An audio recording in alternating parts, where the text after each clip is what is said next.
किसान भाइयों, एक कड़वा सवाल पूछूं? बुरा मत मानना।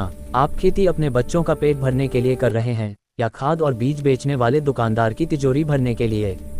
जी हाँ, आज की वीडियो में मैं आपको वो काला सच बताने वाला हूँ जिसे सुनकर आपके होश उड़ जाएंगे।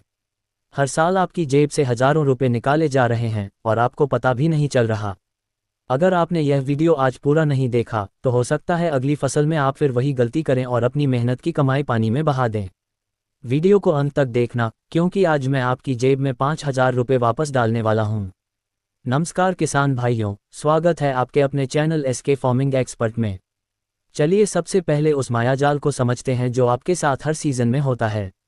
आप दुकान पर गए, आपने कहा भाई साहब फसल थोड़ी पीली दिख रही है या ग्रोथ कम है। दुकानदार ने क्या किया? उसने तुरंत रैक से 3-4 रंग बिरंगी बोतलें निकालीं। एक टॉनिक, एक जाइम, एक फफूंदनाशक और साथ में एक चिपकाने वाला गोंद। उसने कहा ये डाल दो, फसल लहलहा उठेगी।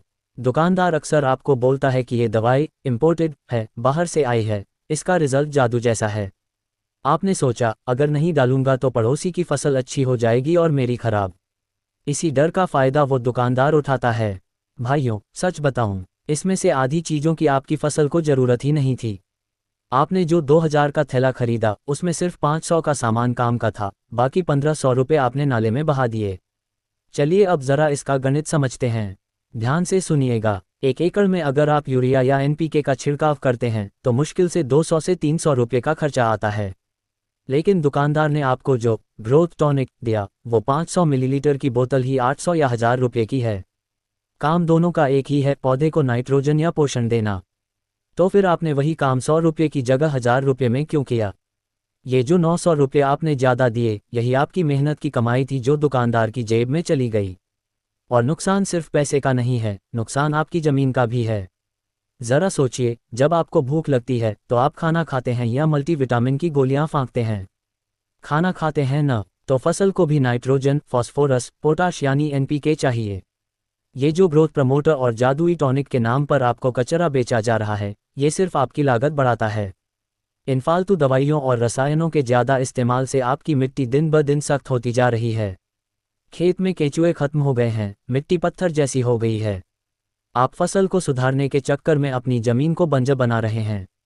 अगर पौधे में बीमारी नहीं है तो फफूंदनाशक क्यों डालना? एडवांस में दवा डालकर आप पौधे की इम्यूनिटी यानी ताकत को खत्म कर रहे हैं। तो अब सवाल आता है कि करें क्या? एसके फार्मिंग एक्सपर्ट का ये नियम आज से गांठ बांध लो। पहला नियम, इलाज तभी करें जब बीमारी हो।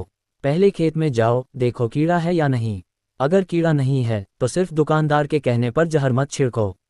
दूसरा नियम, दुकानदार डॉक्टर नहीं, व्यापारी है, उसे अपना माल बेचना है। अपनी बीमारी की फोटो खींचो, इंटरनेट पर देखो या किसी कृषि विशेषज्ञ से पूछो। और तीसरा नियम, देसी तरीकों पर भरोसा करो।